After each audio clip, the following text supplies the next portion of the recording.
Welcome back. You're tuned into Halftime Report here on CNBC TV 18. Well, the stock in focus in the last couple of days has been Asian Paints. Posted a rather stellar set of numbers in the third quarter. The company clocked in its best ever performance with a big beat across all parameters. Mangalam caught up with Mr. Amit, the MD and CEO of the company, and began by asking him about the volume growth that was registered in the past quarter. Let's listen in. The quarter three has been phenomenal in terms of what we see with the growth rates of upwards of 30%, which have happened. Obviously, the stellar business has come in the Indian decorative business, which is there, where the growth rates are more than 32% by volume and about 26% by value to that extent. And this has something which has been really stellar because it has added to the market share from the organized sector as well as the unorganized sector in a very strong way. Even in the industrial sector, the growth rates have been double digit, and they have also really picked up from where what we saw it was in Q2, and Q3 has been very, very strong for the industrial sector as well. When we look at the international sector, again, the double-digit growths which are coming in Q3 over the double-digit what we saw in Q2. And lastly, the home improvement sector also has seen very strong double-digit growths happening there, and also the bottom line looking quite good.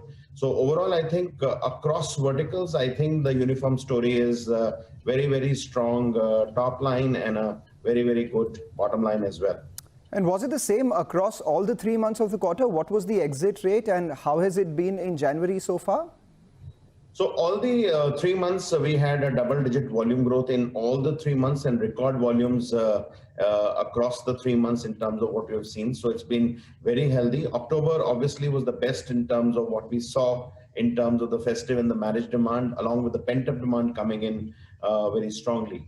And we see that some of these growths continuing right now, and we think that quarter four should also be good because the consumer sentiment is good. I think the paranoia is gone. The vaccine news is good. And overall, I think things are looking up. Mr. Syngle, what the street really wants to know is how much higher than the earlier normal will this new normal be? What will it sustain at? Will it be 12%? Will it be 15%? Will it be 20%? Any inkling on that?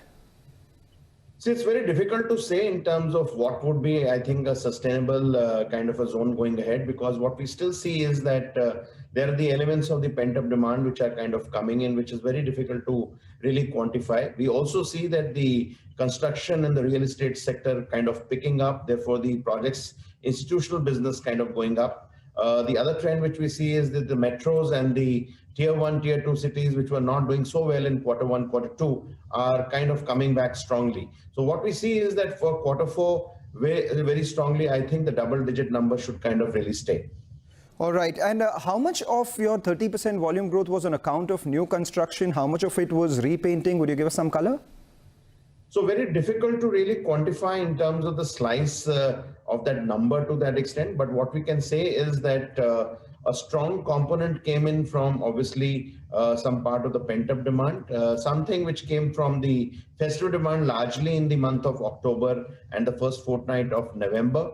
But throughout the 3 months, I think strong growths coming from the metros, T1, T2 cities, which have been very, very strong. And they have literally contributed to a sizable portion of the growth, both in terms of the value terms, also in a very strong manner, because the luxury and the premium products have gone up and the overall mix has improved.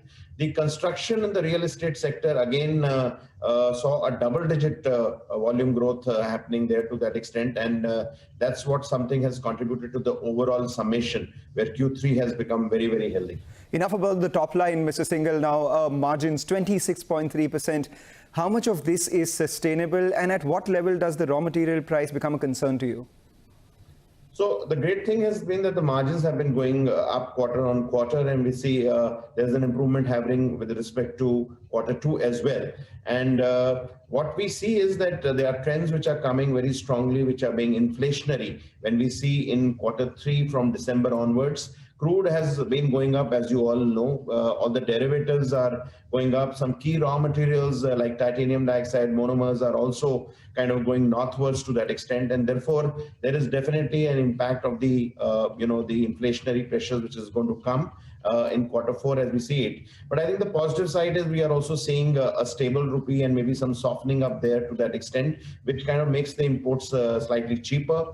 So we are waiting and watching in terms of looking at what the really trend shapes out before we kind of take a call in terms of what we need to do, whether in terms of a price increase or we absorb the numbers in terms of how we see the inflationary pressures are.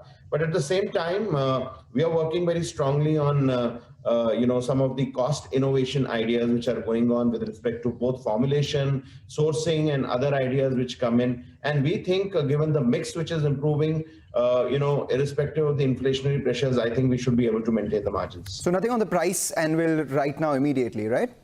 Nothing right now. Okay, and just a bookkeeping question. What is your current capacity? Have both Mysore and Vizag completely come on stream? How much more can you ramp up volumes? So overall, with Mysore and Vizag taken into account, we are at about 60% of our capacity. So there's enough capacity available for the next 2 years, and we need not kind of really put any large capexes to that extent. And these are large plants which have come into that extent, and therefore we feel we are very, very comfortable as far as capacity is concerned. One of the ad campaigns that you had recently, which said "Abhi to aur chalega," the investors are also asking, "Abhi to aur chalega?" Is that the question you would say for Asian Paints as well? Definitely, और बहुत आगे तक चलेगा.